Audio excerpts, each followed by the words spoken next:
Hello, everyone. Today we are going to talk about the bankruptcy of Toys R Us. We will see the internal and external factors that caused this. We will analyze the profile of the company and see some other aspects that made this situation happen in 2017.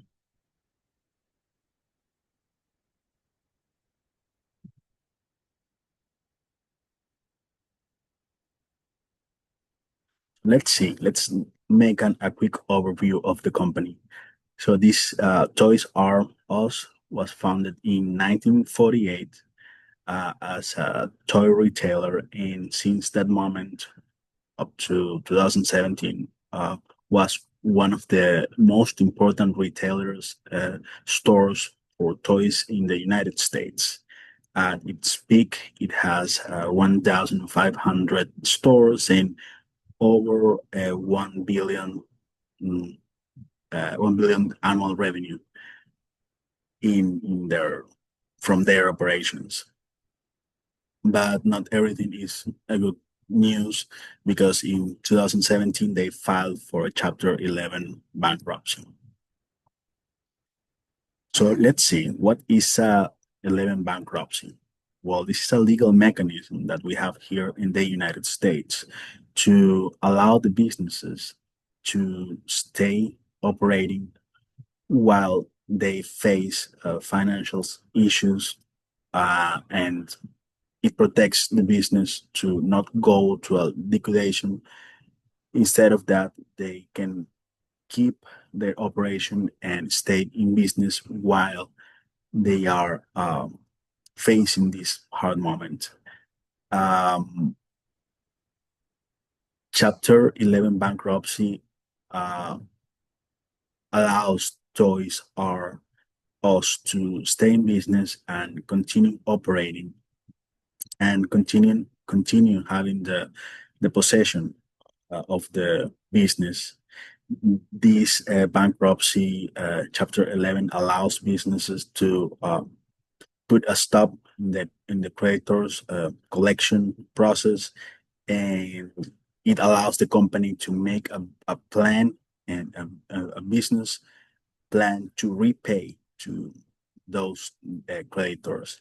Um, we can see this kind of Chapter 11 bankruptcy in some big companies here in the United States, and just to mention one, Macy's is one of those. So, what are the internal factors behind this bankruptcy? Well, in 2005, this company, this Toys R Us, were uh, bought by a company or by a capital private capital, and it was through a leverage buyout, adding a lot of debt to the company and making them pay $400 million every year only on interest uh, after this buyout.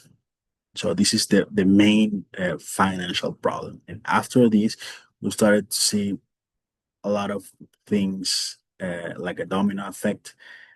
For example, they started to forgive or left away the strategy to bring more customers and increase sales or increase profitability or keep their customers happy.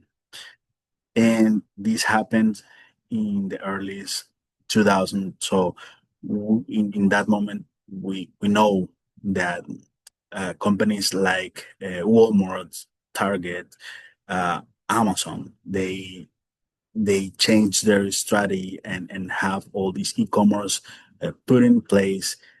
And we can see that in this moment, Toy for Us left that strategy and focus all their energy in keep or in this financial strategy, and they forgot the purpose of the company that was to have all the toys available for kids and be the first uh, place to go for all the kids and parents for holidays and all of this.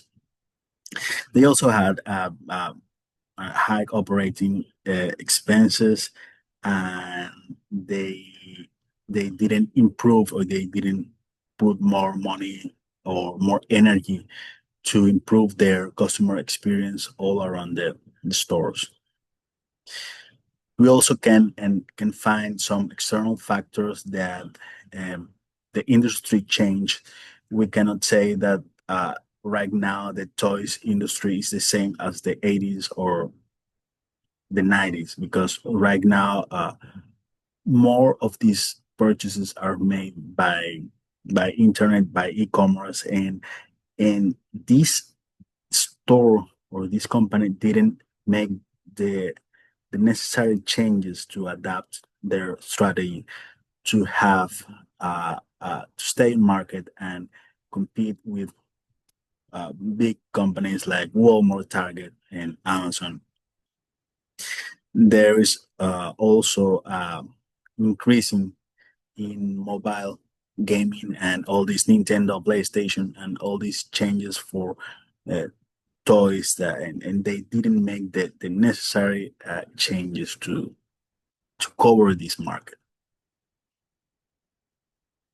In this case, or let's see what are the first actors that the bankruptcy law protects. Well, the first one was Toy for Us, because the law gave them the ability to stay in business, keep operating, and at the same time make a plan to pay for its debts and secure the creditors in that moment. So we have two groups, or two groups of people protected. Toy are us and the creditors, but we have a less protected groups of people that are the customers and the employees. They fired around 30,000 people, and at some point they were not expecting a leverage um, after losing their jobs, but that happened a few months later. But we're not going to talk about that. So what could have they done differently? Well, like we said, they started to see new e-commerce growing up. They started to see how Walmart took part of, or the lead of the market for the toys, and they could change their ability or their strategy to uh, bring more customers and increase their sales. They could have improved their store shopping experience. They can work together with the digital platforms and started to create a new market based on that. But they didn't make any of these things. They didn't do any of these things. This is a big example of what can other retailers do if they are facing the same situation. And the first one, and the more obvious, is not to or avoid excessive uh, debt. Let's say for working capital or for whatever reason. The first thing is to avoid to increase our debt so drastically like they did. The second thing is to adapt our business strategy to compete in the market and make the necessary changes to adapt ourselves to that market and use the new technologies to improve our situation and improve our operations. And we can say that right now, some of the businesses will be out of the market if they don't accept tools like AI or new technologies. And this could happen to them if they don't innovate or develop new strategies to make their position stronger and adapt to the change. In conclusion, well, at the end, the Toy R Us failed, even though they had these Chapter 11 protections. Um, they could have done a lot of things to avoid this. And at the end, we have legal tools that can offer a good second chance, but that's not a guarantee of our survival in the market. Thank you.